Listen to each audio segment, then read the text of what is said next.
வாழ்க்கை தத்தளித்துக் கொண்டிருக்கிறது. யார் என்னை கரை சேர்ப்பார் என்று அழுது கொண்டிருக்கும் ஆத்மாவே, இன்று கர்த்தர் உங்களுக்கு சொல்லுவது இதோ, தத்தளிப்பின் பாத்திரத்தை உன் கையிலிருந்து நீக்கி போடுகிறேன். ஏசாயா 51:22. 276 பேரோட பவுல் கப்பல்ல பிரயாணம் பண்ணிட்டு இருந்தார். நடுக்கடல்ல புயல், காற்று, மழை, கப்பற்சேதம், எல்லாரும் உயிர் பிழைப்போன்ற நம்பிக்கை இழந்து தத்தளிச்சிட்டு இருந்தாங்க.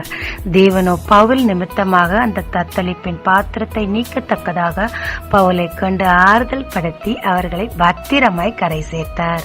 ஆமாங்க, வாழ்க்கையில் எல்லாவற்றையும் இழந்து தத்தளிச்சிட்டு நம்பிக்கையற்று இருக்கிறீங்களா?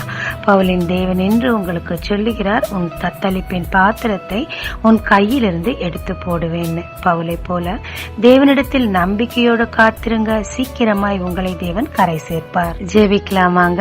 தேவனின் தத்தளிப்பை நீக்கி கரை சேர்க்க போற தயவுக்காக நன்றி. பவுலை போல் நம்பிக்கையோடு உமக்கு காத்திருக்க கிருபை தாரும். இயேசு மூலம் பிதாவே, ஆமென்.